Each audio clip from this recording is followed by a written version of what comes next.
The storm had come from nowhere, tearing across the Colorado plains with a fury that seemed almost biblical. And when it finally passed, leaving destruction in its wake, rancher Garrett Eastwood found himself staring at what appeared to be a heap of sodden fabric near his cattle pen that slowly revealed itself to be a woman, barely breathing, her lips blue from cold. He dismounted quickly, his boots splashing through puddles left by the torrential rain. The woman was young, perhaps mid-20s, with dark hair plastered to her pale face. Her dress, once fine by the look of it, was torn and muddy. Garrett knelt beside her, pressing 2 fingers to her neck, relieved to feel a faint pulse. "Madam, can you hear me?" His voice was rough from disuse. Living alone on a ranch 10 miles outside Ouray, Colorado tended to make a man forget the sound of his own voice.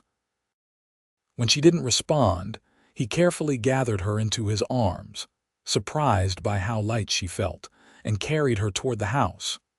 The ranch house was modest but sturdy, built with his own hands over the past 5 years. At 32, Garrett had learned to be self-sufficient after his parents died in a wagon accident. He had built this life from nothing, but somewhere along the way, he had stopped seeing the point of it all. Each day bled into the next, a monotonous cycle of work and solitude. He kicked open the door and laid her on his bed, the only bed in the house. Quickly, he stoked the fire in the hearth until flames roared to life, then grabbed every blanket he owned. The woman was shivering violently now, which he took as a good sign. It meant her body was still fighting. "I need to get you out of these wet clothes," he said, though she showed no sign of consciousness. Garrett had always been a gentleman, taught proper manners by his mother, and this situation made him profoundly uncomfortable. But propriety would have to take a backseat to survival. He worked quickly and clinically, averting his eyes as much as possible, replacing her soaked garments with one of his clean shirts. It hung on her like a tent. Once she was dry and wrapped in blankets, he heated water and tried to get some warm broth between her lips. Most of it dribbled down her chin, but some went down her throat. For 2 days she drifted in and out of consciousness, muttering words he couldn't understand. Garrett stayed close, sleeping in the chair by the fire, checking her temperature, changing cool compresses when fever gripped her. He found himself talking to her, telling her about the ranch, about the mare who was about to foal, about how the storm had torn part of his barn roof clean off. On the 3rd morning, he woke to find her eyes open, watching him. They were the color of amber, striking against her pale skin. "Where am I?" Her voice was hoarse, barely above a whisper. Garrett sat up straight, running a hand through his disheveled hair. "My ranch, about 10 miles outside Ouray. I found you after the storm. What's your name?" She closed her eyes for a long moment, and he wondered if she'd fallen back asleep. Then quietly, Zara Whitmore. "I'm Garrett Eastwood. You've been unconscious for near 3 days. What happened to you? Were you traveling with someone?" Tears slipped from the corners of her eyes. "The stagecoach. I was traveling from Denver to meet my fiancée in Durango. The storm came so suddenly. The horses panicked. The coach overturned. There was screaming and water everywhere. I just ran." Her voice broke. "I don't know if anyone else survived." Garrett felt his chest tighten. "I'll ride into town tomorrow, see if there's been word. For now, you need rest and food." "My fiancé," she whispered. "Edward will be worried." Something uncomfortable twisted in Garrett's gut, though he couldn't name why. Of course she had a fiancé, a woman that beautiful wouldn't be unattached. "We'll get word to him too." Over the following days, Zara's strength slowly returned. Garrett gave her his bed and slept on a bedroll near the fire. He cooked simple meals, surprised to find himself caring about presentation, arranging food on the plate in a way he never bothered with when alone. She was quiet at first, still traumatized by the accident, but gradually began to talk. He learned she was 25, originally from Ohio, orphaned at 16 when cholera took her parents. She'd been working as a governess in Denver when she met Edward Thornton, a mining executive who promised her security and comfort. They'd courted through letters mostly, as his work kept him in Durango. "Have you met him in person?" Garrett asked one evening as they sat by the fire. He was mending a saddle and she was attempting to sew up a tear in one of his shirts, though she admitted needlework wasn't her strength. Once, when he came to Denver on business, he seemed kind, successful. She paused, frowning at her crooked stitches. It seemed like a good match, seemed. She looked up, those amber eyes catching the firelight. "I'm 25 and alone in the world, Mr. Eastwood. How many opportunities do you think women like me get?" The bitterness in her voice startled him. "You don't love him. I barely know him." She set down the shirt. "But I know hunger. I know what it's like to wonder if you'll have a roof over your head next month. Edward offers stability." Garrett understood that kind of practicality. The West demanded it, but something about her resignation bothered him deeply. "That's no way to live." "And how do you live, Mr. Eastwood?" "Alone out here, speaking to no one for days at a time." Her tone wasn't unkind, just curious. He shifted uncomfortably. "I have my work." "And is that enough?" The question hung between them. Garrett realized it was the same question he'd been avoiding for years. Before he could answer, Zara stood, wincing slightly. Her ankle was still tender from the accident. "Forgive me. That was too forward. You've shown me nothing but kindness, and here I am questioning your choices." "It's all right." He stood too. "And you can call me Garrett." "Mr. Eastwood was my father." She smiled, a real smile that transformed her face. "Then you should call me Zara." The next morning, Garrett rode into Ouray. The town was buzzing with news of the stagecoach accident. 3 people had died, including the driver. 2 passengers had made it to a nearby homestead. Zara was the only one still unaccounted for and presumed dead. At the telegraph office, Garrett sent a message to Edward Thornton in Durango. "Zara Whitmore alive and safe. Recovering at Eastwood Ranch outside Ouray. We'll send word when she's fit to travel." The response came within hours. "Thank Providence. We'll retrieve her immediately." Garrett stared at the words, that uncomfortable feeling returning. He told himself he was being ridiculous. He barely knew the woman. She had a life, plans that didn't include him. Still, as he rode back to the ranch, he found himself taking his time. When he arrived, he found Zara outside, sitting on the porch step despite the cool air. She'd found some of his mother's old clothes in a trunk, and though they were a bit outdated, they fit better than his shirt had. "You shouldn't be up," he said, dismounting. "I've been in bed for nearly a week. I was going mad." She smiled up at him.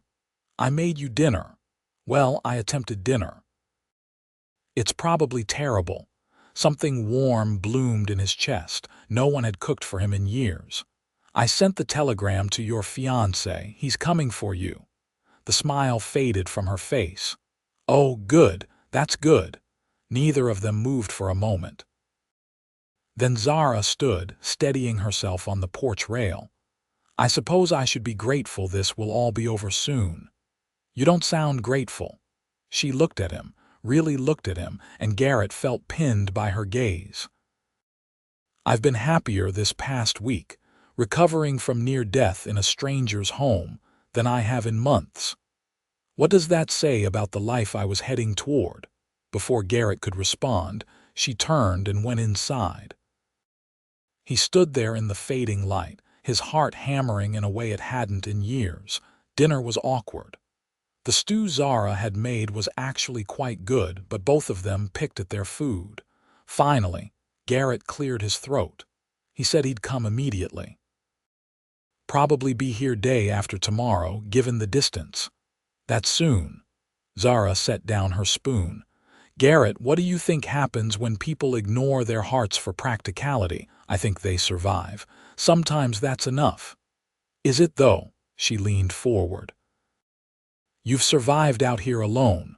But are you living? Her words struck deeper than she could know.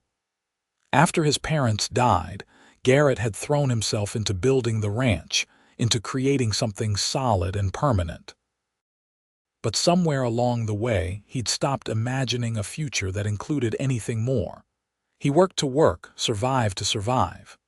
Maybe not, he admitted quietly. Zara reached across the table, her fingers brushing his. The touch sent electricity through him. These past few days, talking with you, laughing about burned biscuits and stubborn cows, I've felt more alive than I have in years. Doesn't that mean something? Garrett knew he should pull away, should remind her she was engaged, that she'd be leaving soon. Instead, he turned his hand over, lacing his fingers with hers. What do you want me to say? I want you to tell me I'm not crazy for feeling this. I want you to tell me you feel it too. He did. God help him, he did. In less than a week, this woman had become woven into his days. He found himself listening for her laugh, looking forward to conversations by the fire, noticing how the morning light caught her hair. The thought of her leaving felt like losing a limb. You're engaged, he said, though his grip on her hand didn't loosen. To a man I don't love. To a life I don't want. Her voice grew stronger. I ran from that stagecoach, Garrett. Maybe fate was giving me a chance to run toward something better. Or maybe you're confused because I helped you. Once you're back to civilization with your fiancé, this will all seem like a fever dream. She pulled her hand away, hurt flashing across her face. Don't tell me what I feel. The next day was tense. Zara helped with chores, insisting she was well enough. They worked in silence, the easy companionship of previous days shattered.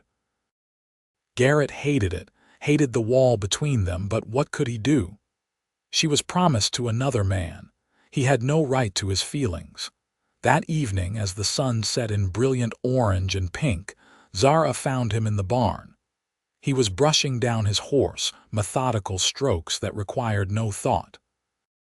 I'm sorry, she said softly.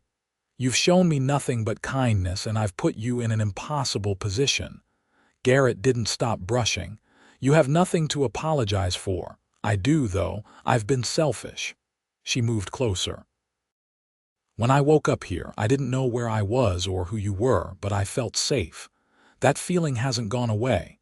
Every day I've gotten stronger, and every day I've dreaded the moment I'd have to leave. She paused. But that's not fair to you. You didn't ask for any of this. He finally looked at her. In the dim barn light, she was beautiful in a way that made his chest ache. What do you want, Zara? I want to be brave enough to choose happiness over security. Her voice trembled. I want to stay here and see if this feeling is real. I want to know if you feel it too, or if I've been fooling myself. Garrett set down the brush and crossed to her. They stood inches apart, the air between them charged. I feel it, he said quietly. I've felt it since you opened your eyes and looked at me, but that doesn't change facts. You're engaged. Breaking that promise, staying here with me, it would ruin your reputation. My reputation, she almost laughed. Garrett, I have nothing, no family, no real friends. Edward offered me a transaction, not a life. My reputation can survive scandal better than my soul can survive a loveless marriage. You'd give up security for this. For me, you barely know me. Then let me know you. She reached up, her palm resting against his chest. Let me stay. Send Edward a telegram. Tell him I'm not coming. Garrett covered her hand with his. His heart thundered beneath their joined hands. Every practical bone in his body screamed that this was madness. She was running from trauma, not toward love. In a week or a month, she'd regret this. But another part of him, the part that had been dead for 5 years, was roaring back to life. What if she was right? What if this was fate giving them both a second chance? If you stay, he said slowly, There are things you should know. This ranch barely turns a profit. Some months I scrape by on nothing. Winter is brutal and isolating. The nearest neighbor is 5 miles away. It's hard, lonely work. I know hard work. I know loneliness. Her amber eyes shone. What I don't know is this feeling in my chest when I look at you. I want the chance to find out what it means. He was lost. Garrett knew at the moment she said those words. He cupped her face in his work-roughened hands and kissed her, gentle at first, then deeper when she melted against him. She tasted like hope and possibility, like everything he'd stopped letting himself want. When they finally broke apart, both breathing hard, Zara smiled. Was that your answer? That was me being selfish. But he smiled too. Tomorrow, when your fiancé arrives, you need to be the one to tell him. You need to be sure, I'm sure. Tonight you're sure. Tomorrow, when faced with what you're giving up, you might feel different. She grabbed his shirt, pulling him down for another kiss. I won't. Edward Thornton arrived at noon the next day in a fine carriage, dressed in an expensive suit that looked absurd against the rugged backdrop of the ranch. He was handsome in a polished way, perhaps 40, with calculating eyes that took in everything. Garrett stood on the porch, watching the man approach. Zara was inside, having insisted on facing this alone first. Garrett had agreed, though every instinct screamed at him to stay by her side. Mr. Eastwood, I presume? Edward extended his hand. Edward Thornton. I cannot thank you enough for saving my fiancé's life. Garrett shook his hand. The grip was firm, practiced. I did what anyone would do. Nevertheless, I'm in your debt. Edward glanced toward the house. Is Zara well enough to travel? I've arranged a comfortable carriage. Before Garrett could answer, the door opened and Zara stepped out. She dressed in one of his mother's better dresses, her hair pulled back. She looked beautiful and terrified. Edward. Her voice was steady. Thank you for coming. Edward's face softened in what might have been genuine affection. My dear, I was beside myself with worry. When I received word of the accident and then heard you were missing, I feared the worst. He moved to embrace her, but she stepped back. Edward, we need to talk. Something shifted in the man's expression. His eyes flicked to Garrett, then back to Zara. Of course, should we speak privately? No. Zara glanced at Garrett, drawing strength from his presence. Garrett saved my life. He's taken care of me, and in the process I've realized I can't marry you. Edward's face hardened. I see. And does this sudden revelation have anything to do with your host? It has to do with me, Zara said firmly. With being honest about what I want. I was agreeing to marry you for the wrong reasons, Edward. You deserve someone who loves you, and I deserve the chance to find love, not just security. Love. Edward's laugh was bitter. And you think you'll find that here, on a failing ranch with a man who can barely provide for himself? He looked at Garrett with disdain. No offense, Eastwood, but you're not exactly a catch. Garrett felt his jaw tighten, but Zara stepped forward, her eyes blazing. Don't you dare speak to him that way. Garrett is worth 10 of you. He's kind, honest, and he's shown me more genuine care in 10 days than you did in months of courtship. Care. Edward's voice rose. I offered you everything. A home, status, security. What can he offer you? Hard labor and poverty. He can offer me a choice, Zara said. Something you never did. Our engagement was always about what suited you, what you needed. You wanted a pretty wife to manage your household, someone grateful enough not to ask questions. Well, I'm done being grateful for scraps. Edward's mask of civility cracked completely. You're making a mistake. You think this infatuation will last. Give it a month, 2 months of real frontier life. You'll come crawling back. No, Zara said quietly. I won't. Edward stared at her for a long moment, then turned to his carriage. You're right about one thing, I do deserve better. Better than a woman who would throw away everything for a romantic fantasy. He climbed into the carriage. When this falls apart, don't come looking for my help. They watched him drive away, dust rising in his wake. Once he was out of sight, Zara's shoulders sagged. Garrett was beside her in an instant, wrapping his arms around her. "Are you all right?" She nodded against his chest.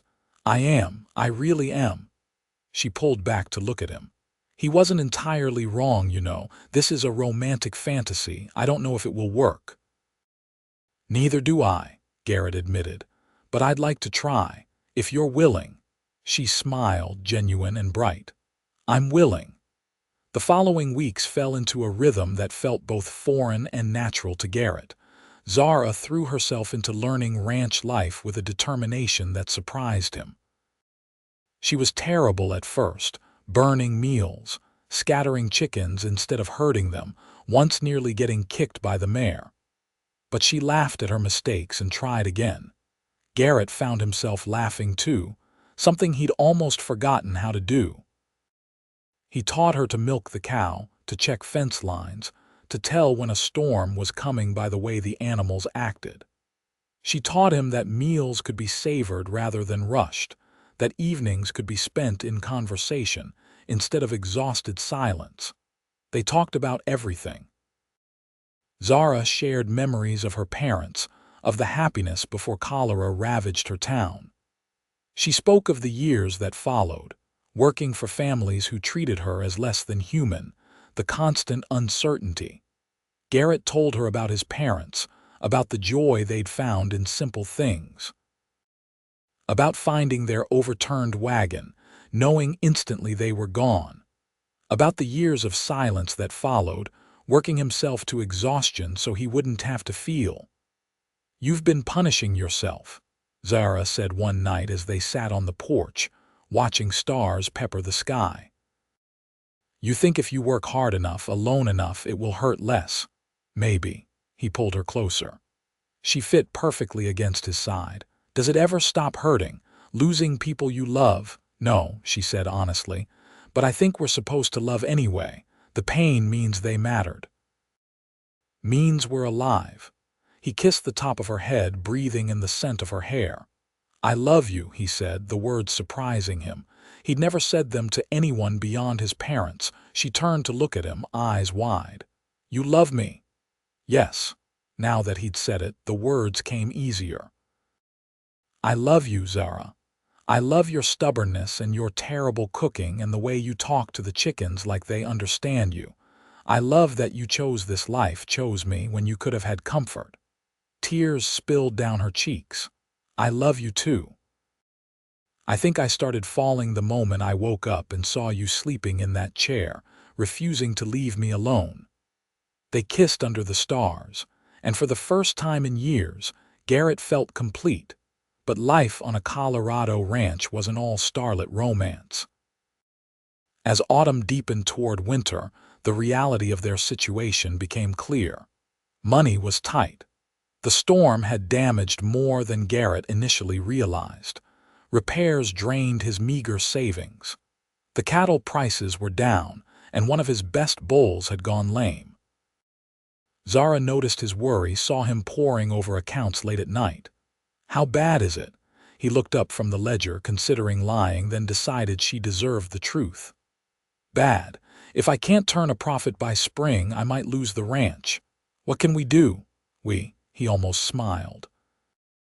"Zara, this isn't your problem." "Of course it is. This is my home now." She sat beside him, studying the numbers. "What if I went to town, found work? Doing what?" "I was a governess. Surely someone in our array needs a teacher or help with children." Garrett considered it. Pride warred with practicality. "It's a small town. There's already a school teacher." Then something else. Sewing, cleaning, cooking for the boarding house. She grabbed his hand. "We're in this together, Garrett. Your problems are mine now." Her words settled something in his chest. He'd been alone so long, he'd forgotten what partnership meant. "All right. We'll go to town tomorrow, see what's available." Our array in October was bustling with miners preparing for winter. The town had grown since Garrett's last visit, new buildings springing up around the hot springs. They stopped first at the general store where the owner, Mrs. Patterson, greeted them warmly. "Garrett Eastwood, haven't seen you in months." Her eyes shifted to Zara with frank curiosity. "And who's this, Zara Whitmore?" He stumbled over the words. "His intended," Zara supplied smoothly, squeezing his hand. The words sent a thrill through him, though they hadn't officially discussed marriage. Mrs. Patterson's eyebrows rose. "Well, congratulations. About time you settled down." She leaned forward conspiratorially. "Though I heard a rumor you were engaged to that mining fellow, Edward Thornton." "That didn't work out," Zara said pleasantly. "Garrett and I are looking for any work available in town. I have experience as a governess and with general household management." Mrs. Patterson tapped her chin thoughtfully. "You know, the widow Simmons was just saying she needs help. Her arthritis has gotten so bad, she can barely manage her boarding house. She's been looking for someone to handle cooking and cleaning. Pays not much, but it's steady." "That sounds perfect," Zara said. They found Mrs. Simmons at her boarding house, a 3-story building near the town center. She was a formidable woman in her 60s, with sharp eyes and a no-nonsense manner. "You cook?" she asked Zara bluntly. "Yes, madam. I can prepare basic meals and baked goods, clean without breaking things. I'm very careful." Mrs. Simmons studied her. "You're that girl from the stagecoach accident, the one everyone thought was dead." "Yes, madam." "And you decided to stay with this cowboy instead of marrying rich." Garrett tensed, but Zara smiled. "I decided to choose happiness over wealth. Some might say that's foolish." "Some might say it's the smartest thing a woman can do." Mrs. Simmons nodded. "I'll pay you $20 a month, meals included. You'll work Tuesday through Saturday, sunrise to supper time. Sundays and Mondays off. That work?" $20 a month would make a real difference. Zara glanced at Garrett, who nodded. "That works perfectly." As they rode back to the ranch, Zara was practically bouncing with excitement. "This is wonderful. $20 a month will help so much." "You shouldn't have to work," Garrett said, though he was grateful. "Why not? You work. Why should I sit idle while you struggle?" She reached over, touching his arm. "Besides, I like feeling useful. These past weeks, I've felt like I'm finally building something that's mine." That night, as they lay together in front of the fire, Garrett traced patterns on her arm. "You called yourself my intended today." "I did." She turned to face him. "Was that presumptuous?" "No." He pulled her closer. "Marry me, Zara. Let's make this official." Her smile was radiant. "Yes. Absolutely yes." They were married 2 weeks later by the circuit preacher who passed through our array. It was a simple ceremony in the small church, with Mrs. Patterson and Mrs. Simmons as witnesses. Zara wore a dress borrowed from Mrs. Patterson, altered to fit. Garrett wore his father's suit, carefully preserved in a trunk. When the preacher pronounced them husband and wife, Garrett kissed her with a tenderness that belied the roughness of his hands. This woman had crashed into his life like the storm that brought her, and in doing so had woken him from a walking sleep. The reception was held at Mrs. Simmons' boarding house, a simple affair with cake and cider. The small community of our array turned out, curious about the rancher who'd finally taken a wife and the mysterious woman who'd chosen poverty over wealth.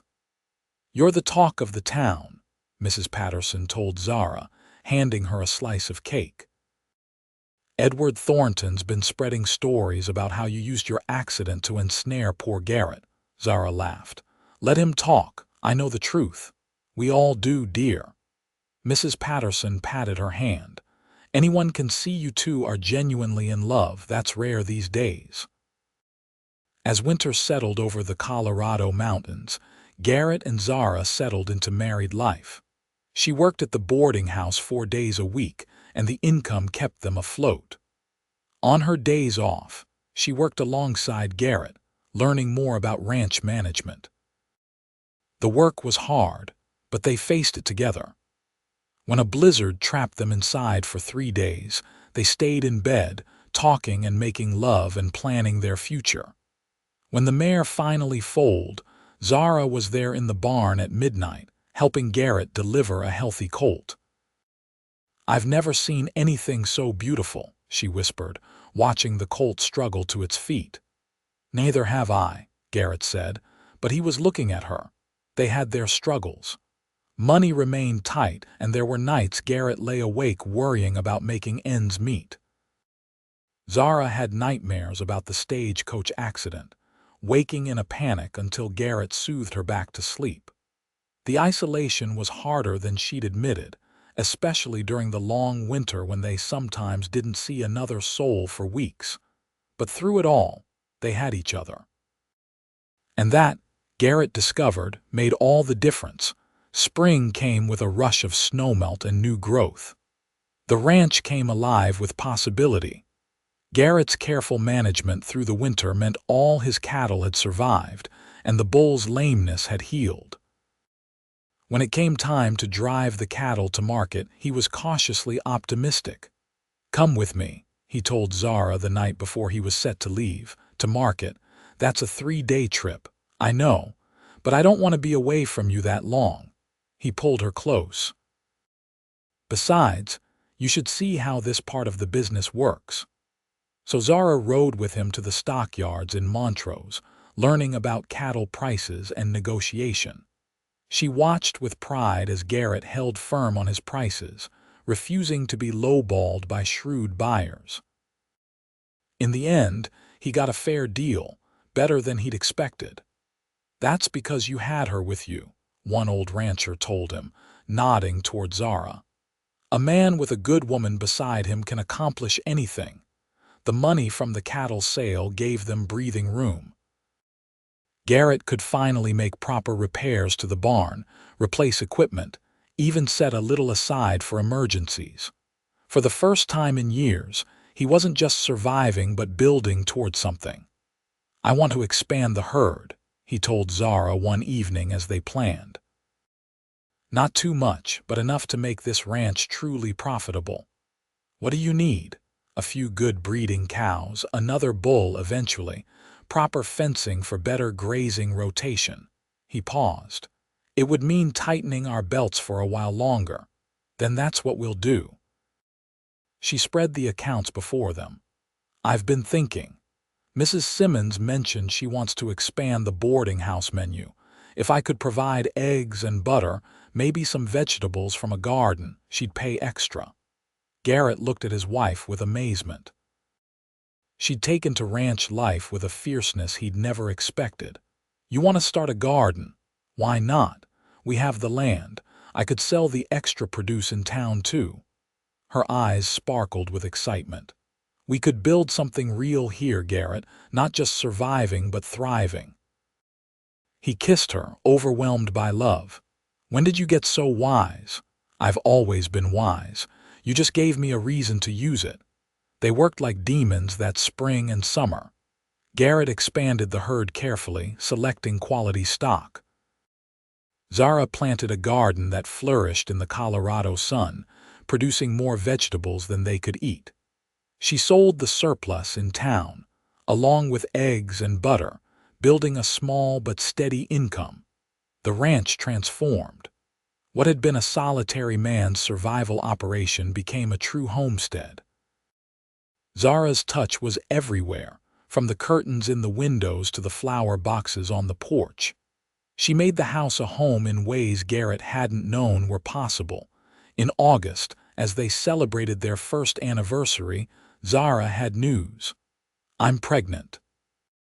Garrett froze, a forkful of cake halfway to his mouth.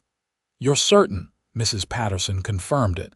"She's delivered half the babies in our array." Zara's hand moved to her still flat stomach. "We're having a baby." Joy and terror warred in Garrett's chest. A baby meant more responsibility, more mouths to feed. But it also meant family, meant the ranch would continue beyond him. He crossed to Zara, pulling her into his arms. "A baby," he repeated, the word tasting like wonder. "Are you happy?" She looked up at him, vulnerable in a way she rarely showed. Happy doesn't begin to cover it. He kissed her softly. "Terrified, overwhelmed, but happier than I've ever been." The pregnancy progressed smoothly. Zara continued working at the boarding house until she grew too large, though Mrs. Simmons insisted she could come back whenever she was ready. The older woman had become a friend, often stopping by the ranch with advice and hand-me-down baby clothes. "You're doing good work out here," Mrs. Simmons told them during one visit, looking around at the thriving ranch. "Building something that matters." As Zara's belly grew, Garrett found himself planning obsessively. He built a cradle from cedar, sanding it until the wood was smooth as silk. He reinforced the house against winter drafts, determined his child would be warm. He worked longer hours, saving every penny. "You're going to exhaust yourself," Zara scolded, watching him repair fence line in the October twilight. "I want everything perfect for the baby."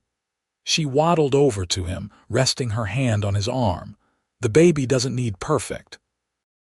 The baby needs you alive and healthy and present." Her voice softened. "We're going to be fine, Garrett. We've built something strong here." She was right, he realized. The ranch was finally profitable. They had savings, plans, a future. All the desperate scrambling of the previous year had paid off. They were secure in a way he'd never imagined when he first found Zara by the cattle pen.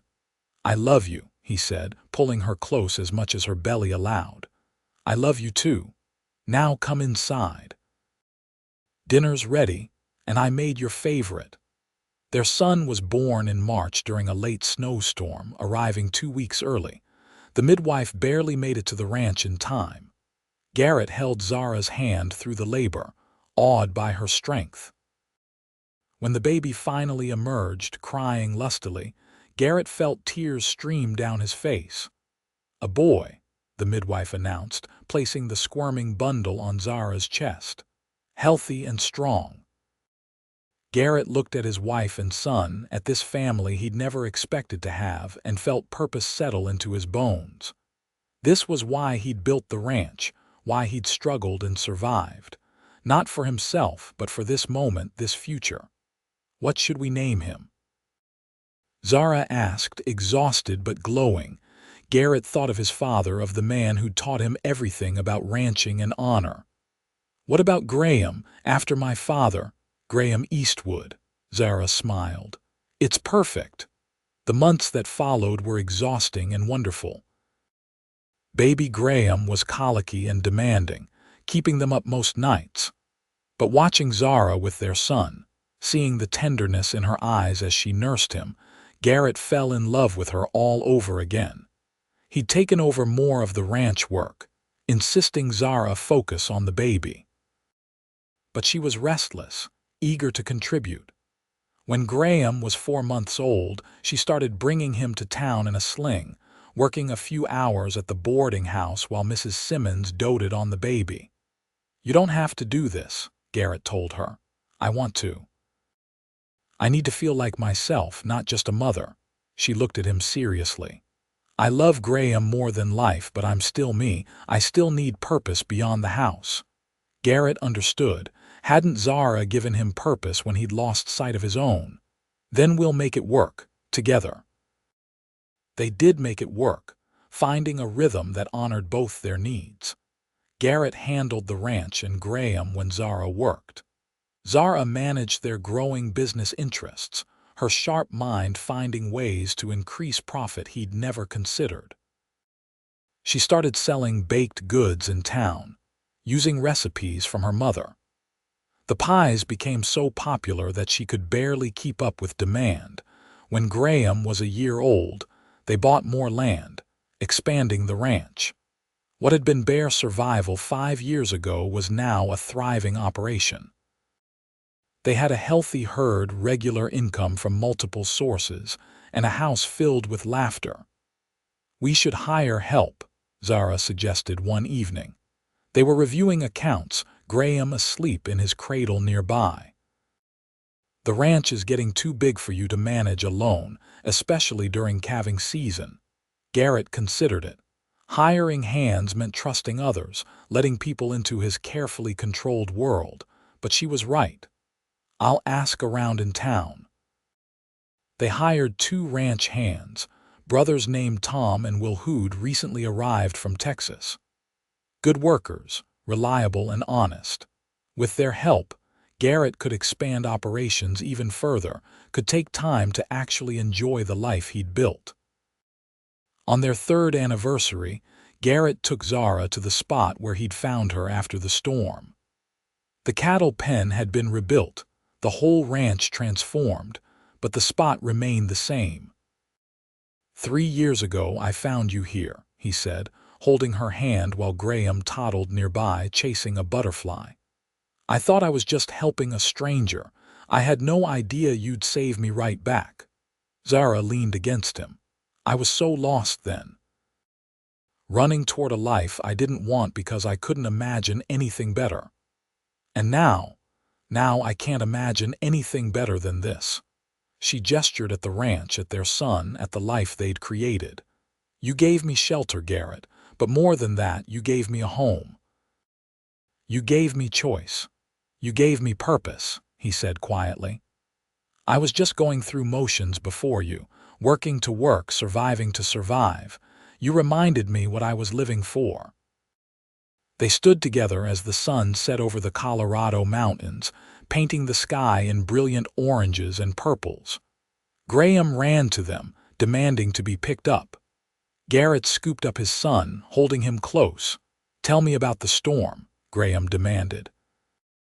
He loved the story of how his parents met, never tired of hearing it. Well, Zara began, settling into the familiar tale, there was a terrible storm, the worst anyone had seen, and it brought me here to the best thing that ever happened to me. Papa saved you. He did, Zara agreed, smiling at Garrett, and I saved him right back. 2 years later, they welcomed a daughter, Rose, whose arrival was easier than Graham's had been. She had Zara's amber eyes and Garrett's stubborn chin. Graham was fascinated by his baby sister, insisting on helping with everything. The ranch continued to prosper. They'd built a reputation for quality cattle, and buyers sought out Garrett specifically. Zara's baking business had grown so much she'd hired help of her own, a young woman from town who needed work. The garden had expanded into a full vegetable operation, supplying several businesses in our array. We should build a bigger house, Garrett said one evening, looking around their cramped home. Graham and Rose shared a tiny room and they were constantly tripping over each other. We could, Zara agreed, or we could expand this one. I like this house. It's where we started. So they expanded, adding rooms and a proper porch. Garrett did most of the work himself with help from Tom and Will. It took months, but when it was finished, they had a house that fit their growing family without losing the heart of the original structure. Perfect, Zara declared, standing in the new parlor. This is exactly what we needed. Life settled into a comfortable rhythm. The children grew, the ranch prospered, and Garrett and Zara's love deepened into something solid and lasting. They had the occasional argument, the normal struggles of any marriage, but they faced everything together. When Graham was 8 and Rose was 6, another storm rolled across the Colorado plains. This one wasn't as severe as the storm that had brought Zara to him, but it reminded Garrett of that day. He found Zara on the porch, watching lightning streak across the sky. Thinking about that day, he asked, wrapping his arms around her from behind. Always. She leaned back against him. I wonder sometimes what would have happened if there had been no storm. If I'd made it to Durango, married Edward. Regrets? Never. She turned in his arms. That storm was the best thing that ever happened to me. It brought me home. You were supposed to be my shelter project, Garrett said, echoing thoughts from years ago. Someone to help and send on her way. And I was supposed to marry for security, live a comfortable, empty life. She cupped his face. Instead, we found each other. We built this. They stood together as the storm passed, leaving fresh rain and clean air in its wake. Inside, they could hear the children playing, their laughter bright and joyful. The ranch house glowed with warmth and life. Garrett thought about the man he'd been before Zara, hollow and going through motions. She hadn't just given him purpose, she'd given him everything. A family, a future, a reason to look forward to tomorrow. Thank you, he said quietly. For what? For staying. For choosing this life even when it was hard, for loving me. Zara smiled, the same smile that had caught his heart years ago. You make it easy. As they grew older together, watching their children grow and eventually helping Graham take over more ranch responsibilities, Garrett and Zara remained as devoted as ever. Rose showed an aptitude for business that reminded Garrett of her mother, taking over the expanded vegetable and baking operations. The ranch that had once been a lonely man's survival now employed a dozen people. The house that had sheltered one became a home to many, as both children eventually married and brought their spouses to live on the property. Grandchildren arrived, filling the house with noise and laughter. Through it all, Garrett and Zara remained the heart of everything. On their 20th anniversary, their children threw them a party in town. It seemed like all of Ouray turned out, celebrating the couple who'd become pillars of the community. 20 years, Zara marveled, looking at their assembled family and friends. How did that happen? One day at a time, Garrett said, pulling her close for a dance. One choice at a time. No regrets. He thought about the question seriously, looking back over 2 decades. The struggles, the hard times, the moments of fear and doubt. But also the joy, the love, the family they'd built. Not a single one, he said firmly. You. Only that we didn't have more time, but I plan to make the most of what we have left. They danced under the stars, surrounded by the community they'd helped build, the family they'd created. Garrett held his wife and felt grateful for that long-ago storm, for the twist of fate that had brought this extraordinary woman into his life. Years continued to pass in the way they do, each one precious. Garrett and Zara aged gracefully, silver threading through their hair, laugh lines deepening around their eyes. They handed over more ranch management to Graham, who proved as capable as his father. Rose's businesses thrived, providing employment for many in Ouray. On a warm summer evening when Garrett was 65 and Zara 62, they sat on the porch together, watching the sunset paint the mountains gold. Their hands were wrinkled now, spotted with age, but still fit together perfectly. You remember what you asked me once, Zara said softly. About whether it ever stops hurting when you lose someone you love, I remember. I told you it doesn't, but we're supposed to love anyway. I still believe that. She squeezed his hand. Whatever time we have left, I want to spend every moment of it with you. That's my plan too. He brought her hand to his lips. You gave me a life worth living, Zara. More than that, you gave me a reason to wake up every morning. We gave each other that, she corrected. We built this together. They sat in comfortable silence as stars began to appear. Inside, they could hear their grandchildren playing, their children laughing, the sounds of a house filled with life and love. Tell me the story, Garrett said, though he knew it by heart. Zara smiled, understanding. There was a terrible storm, the worst anyone had seen. I was lost, alone, certain I would die. And then I woke up in a strange bed and there was this man watching over me. He had kind eyes and rough hands and a heart he'd forgotten how to use. I gave you shelter. You gave me everything. She looked at him with those amber eyes that still made his heart skip. And I gave you purpose. You did, he agreed. You absolutely did. They remained on the porch long after the sun set, wrapped in blankets as the temperature dropped, neither willing to move. This moment, like so many before it, was perfect in its simplicity. Just the two of them together, exactly where they belonged. The years that followed were gentle. Garrett and Zara watched their family continue to grow, welcomed great-grandchildren, and saw the ranch they'd built together become a legacy that would outlast them both. They traveled occasionally, taking a trip to Denver to see where Zara had lived before the storm, visiting the spot where the stagecoach had overturned. I could have died there, Zara said, standing at the memorial marker someone had placed for the accident victims. But you didn't, Garrett replied. You lived. We lived. They returned to the ranch always, unable to stay away long from the place that had become the center of their universe. As their health began to decline, their children urged them to slow down, to rest more.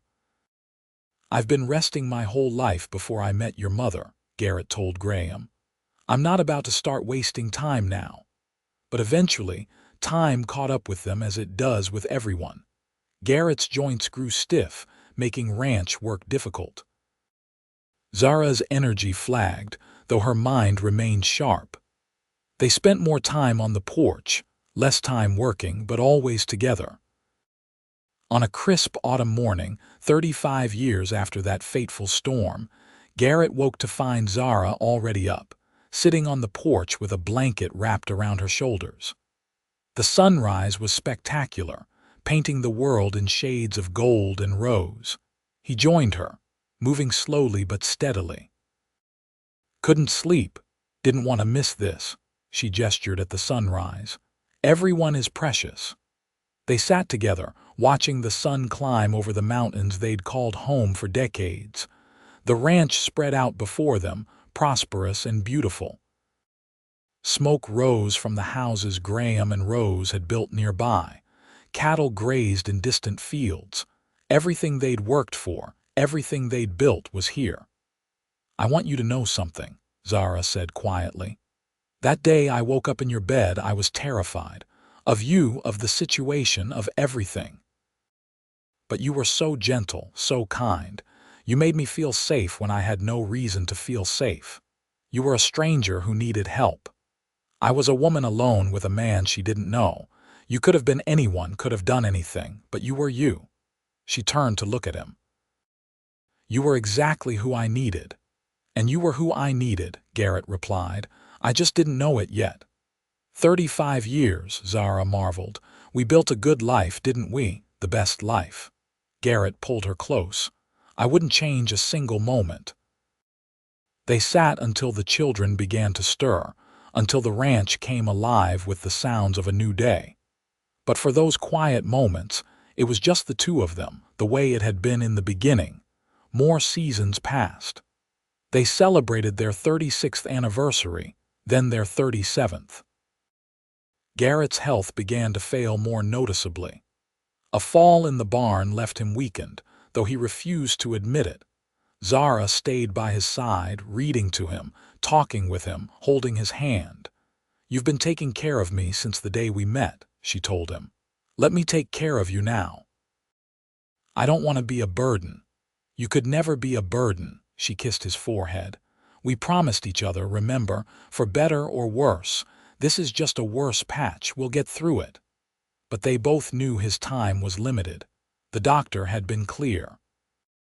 Garrett had maybe months, maybe weeks. He'd lived a full life, the doctor said, as if that made it easier. On a quiet evening, with all their children and grandchildren gathered, Garrett looked around at the family he'd helped create. Graham, strong and capable, carrying on the ranch. Rose, brilliant and successful. All the grandchildren and great-grandchildren, each carrying pieces of him and Zara forward. I want you all to know something, he said, his voice weaker than it had been but still clear. This ranch, this family, none of it would exist without your mother, without Zara. She gave me purpose when I'd forgotten what that meant. She built this with me.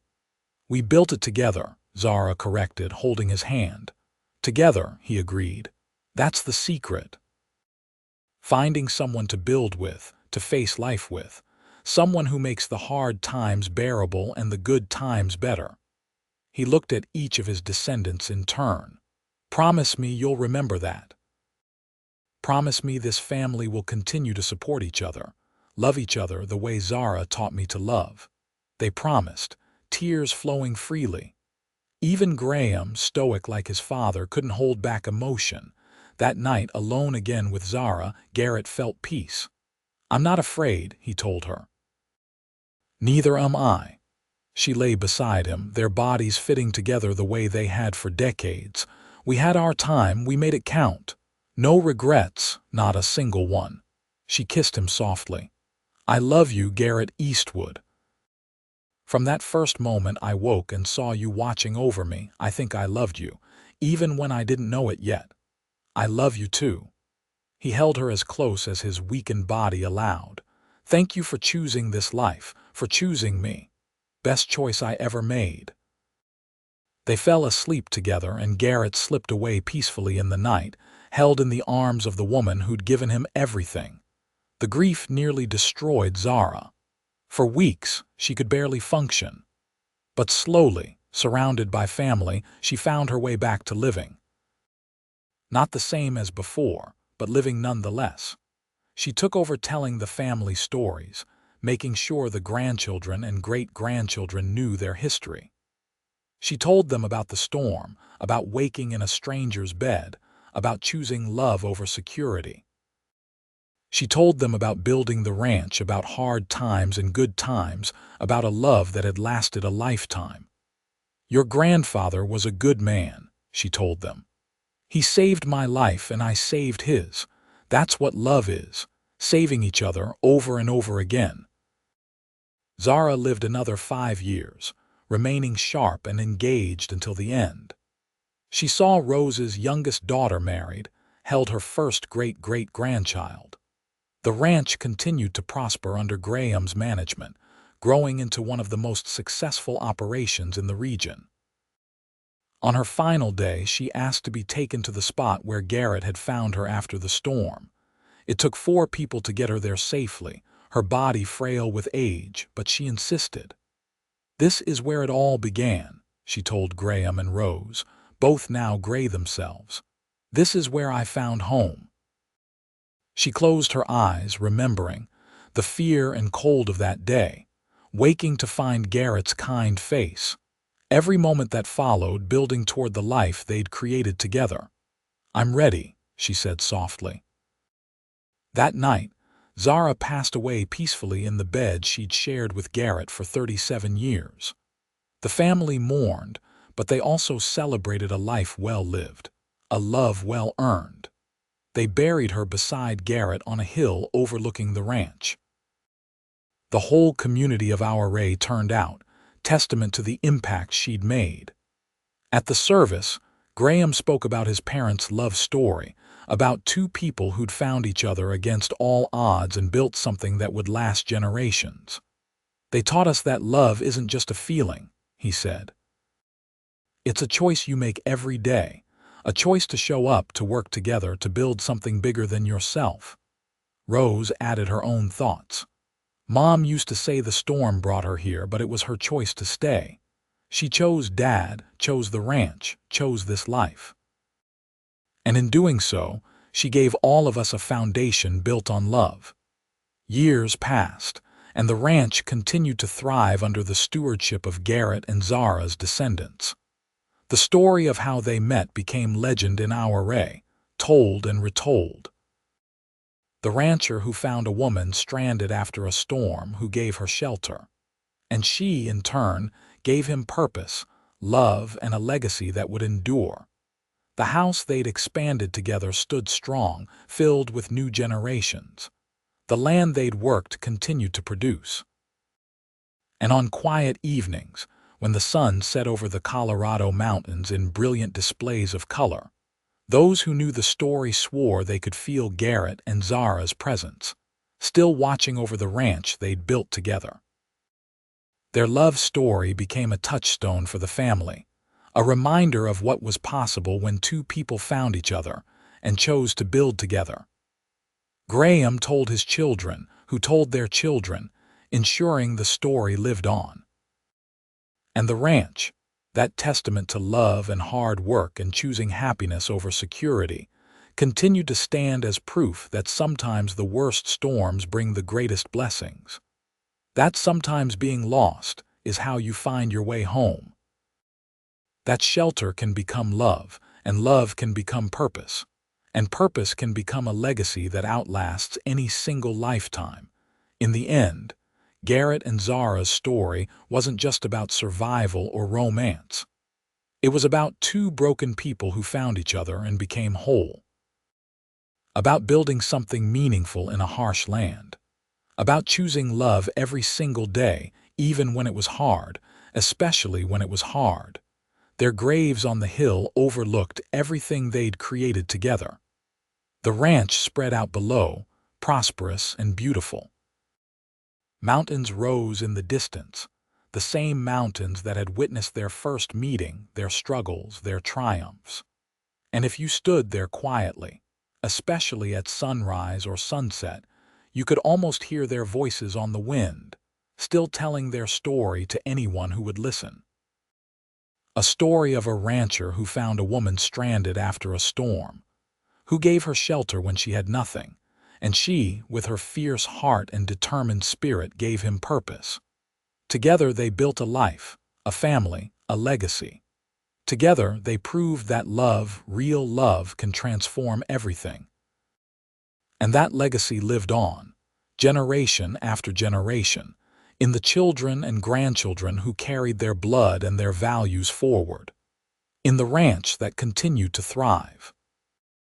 In the story that was told and retold, inspiring others to choose love over security, to build together rather than stand alone, to remember that sometimes the best things in life come from the worst storms.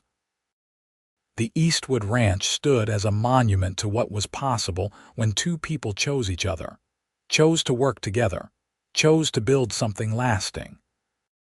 And though Garrett and Zara were gone, their love remained, woven into every beam of the house, every fence line on the property, every sunrise over the Colorado mountains. Their story was complete, a circle closed, a life well lived. From that fateful storm to their final breaths, they had faced everything together. And in doing so, they had created something beautiful, something eternal. Not just a ranch or a family, but proof that love, when chosen and nurtured and fought for, can overcome anything. The rancher had found a woman stranded after a storm and gave her shelter. She had given him purpose, love, and a reason to wake each morning. Together, they had built a legacy that would endure long after the mountains themselves crumbled to dust. And that was the greatest gift of all.